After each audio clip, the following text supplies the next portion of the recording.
Hey guys, welcome back. In today's video, I'm going to discuss how to do some really good and effective leg exercises. Now, these exercises can be done at the gym or they could be at home. I'm doing it from my house. I don't have a home gym. I do have some weight equipment, that kind of stuff.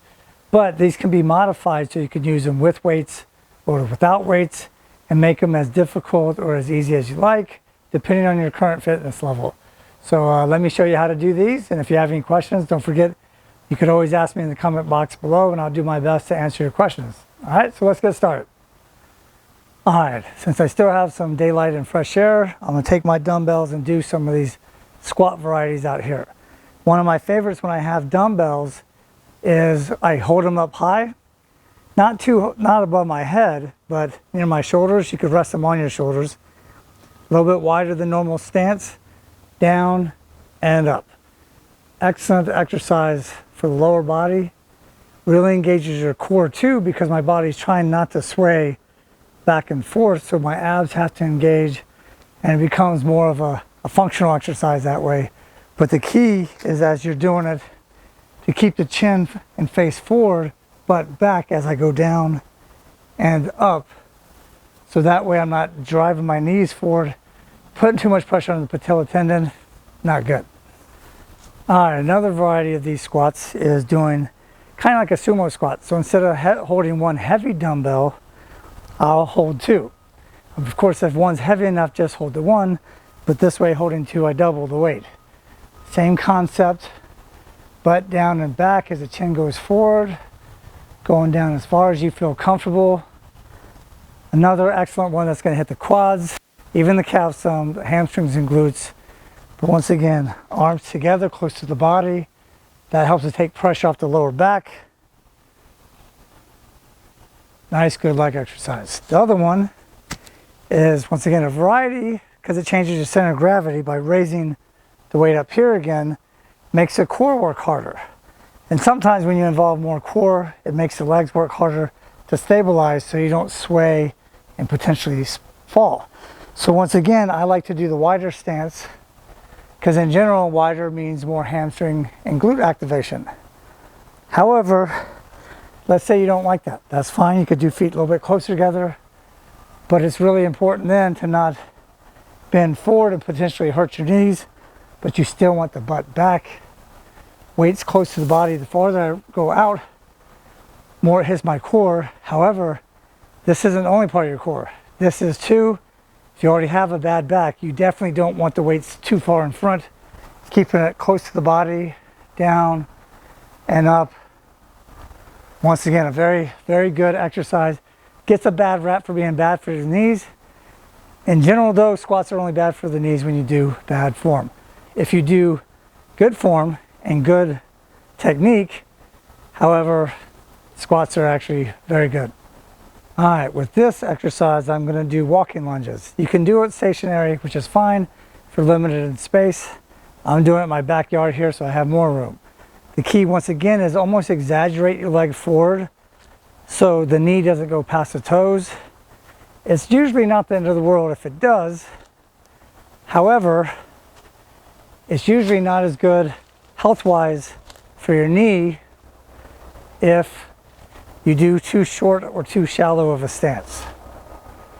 So like if I'm facing you now, I want to go forward, back. Just like this.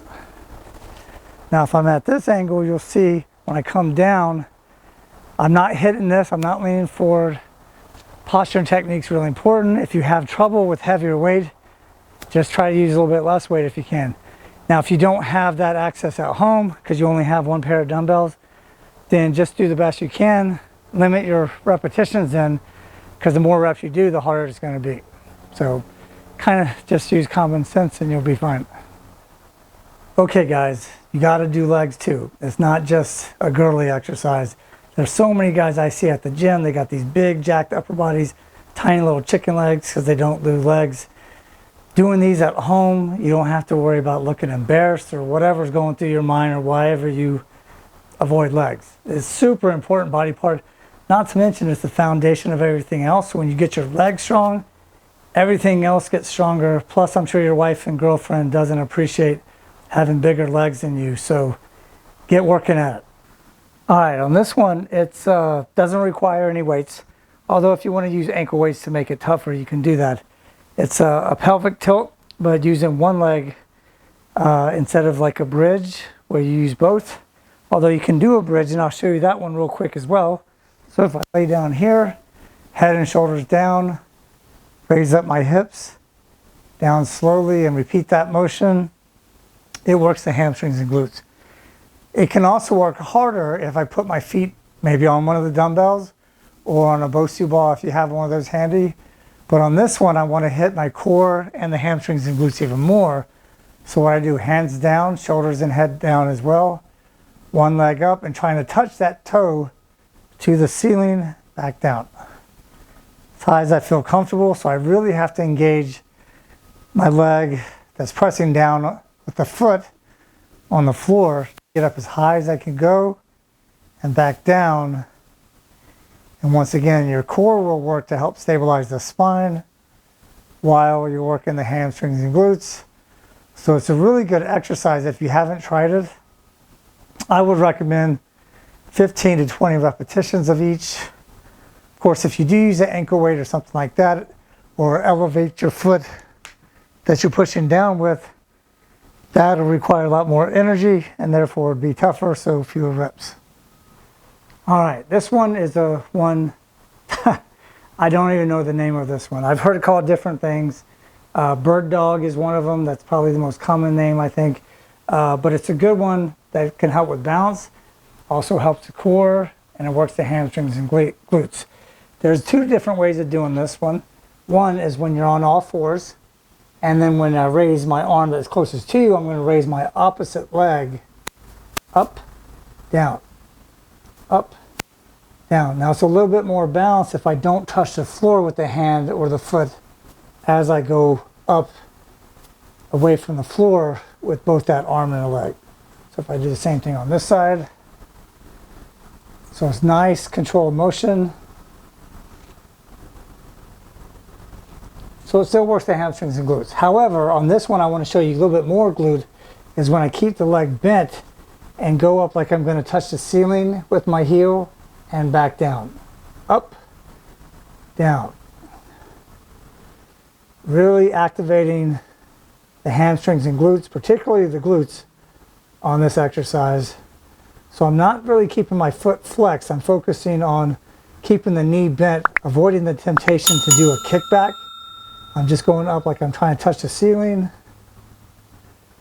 Keeping the core engaged. Really good leg exercise. All right, on this one, I'm going to show you, I took my shoes off. Taking the shoes off is not the exercise, but I don't want to put my feet on the furniture and potentially upset my wife. Besides, I'm old enough, smart enough, I know better than to put my feet on the furniture. But this is a Bulgarian split squat. So in some ways it's similar to a lunge, but it's different because you only have one leg down on the ground as opposed to both of them are on the ground when you do a lunge. This one I put up on a piece of furniture, hopefully not too high if you have it at home, but you could do this indoors on the couch. Once again, whether you put your shoes on the furniture, that's your thing. All right, so the thing I want to remember again is not to put the knee too far ahead of my toes and up. Try to maintain good posture. Breathe in on the way down, exhale as you come up. Trying to relax those arms if you can, because you don't want to sit there and shrug it. Now it's not the end of the world. You'll just get tired more quickly. But if you're trying to focus on legs that day and only legs, then you don't want to overtax the upper body while working the legs.